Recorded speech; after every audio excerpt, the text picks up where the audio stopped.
कर्नाटक की राजधानी बेंगलुरु एक सीनियर पुलिस अधिकारी का घर और एक ऐसी वारदात जिसने पूरे देश को हिलाकर रख दिया। रिटायर्ड डीजीपी ओम प्रकाश, जो कर्नाटक पुलिस की सबसे तेज तर्रार छवियों में गिने जाते थे, वे खुद एक मर्डर केस की शिकार बन गए हैं।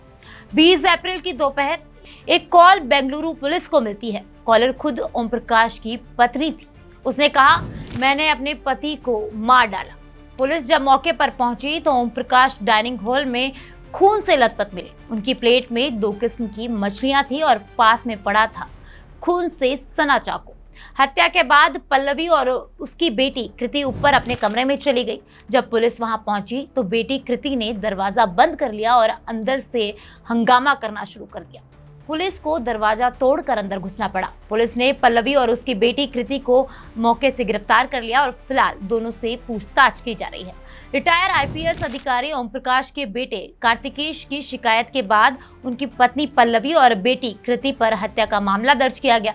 बेटे ने अपनी शिकायत में आरोप लगाया कि उसकी मां पल्लवी पिछले 1 सप्ताह से उसके पिता को जान से मारने की धमकी दे रही थी। शिकायत में ये भी दावा किया गया कि आरोपी पल्लवी मानसिक रूप से अस्थिर थी। वो सिजोफ्रेनिया नामक बीमारी से पीड़ित है और उनका इलाज चल रहा है। बेटे ने कहा, मेरी मां पल्लवी और बहन कृति डिप्रेशन से पीड़ित थी और वह हर दिन मेरे पिता से झगड़ती रहती थी। मुझे संदेह है कि मेरी मां और मेरी बहन ने ही मेरे पिता की हत्या की है और अब उनके खिलाफ कानूनी कार्रवाई की जानी चाहिए।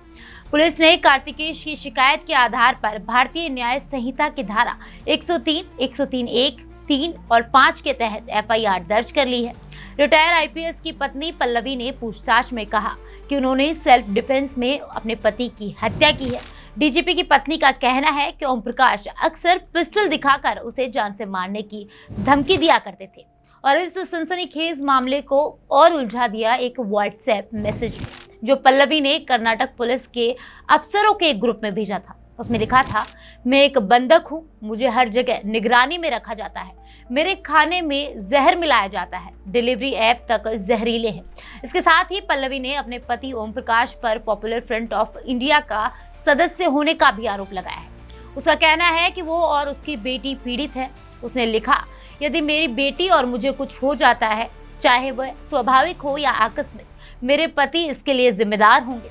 मुझे सहना होगा चुपचाप। यह बहुत दर्दनाक है। पल्लवी की इन बातों से जाहिर होता है कि उसका अपने पति के साथ गहरा विवाद चल रहा था। दोनों के रिश्ते असामान्य हो चुके थे। ओम प्रकाश ने कथित रूप से अपनी संपत्ति एक रिश्तेदार को ट्रांसफर कर दी, जिससे घर का माहौल और तनावपूर्ण हो गया। यही वजह है कि 20 अप्रैल को हुए झगड़े के दौरान पल्लवी ने लाल मिर्च पाउडर झोंकने के बाद चाकू से रिटायर्ड डीजीपी ओम प्रकाश को मौत की नींद सुला दिया। वारदात से पहले ओम प्रकाश दोपहर में लंच कर रहे थे। वह अपनी प्लेट में 2 तरह की मछलियां लेकर डाइनिंग टेबल पर बैठे थे।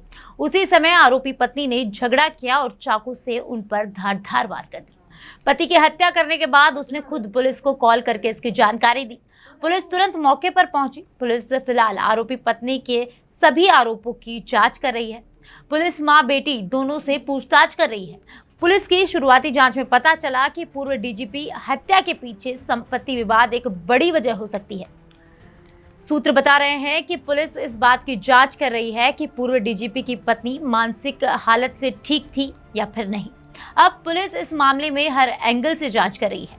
क्या यह मामला आत्मरक्षा में हुई हत्या का है या फिर एक सुनियोजित क्राइम?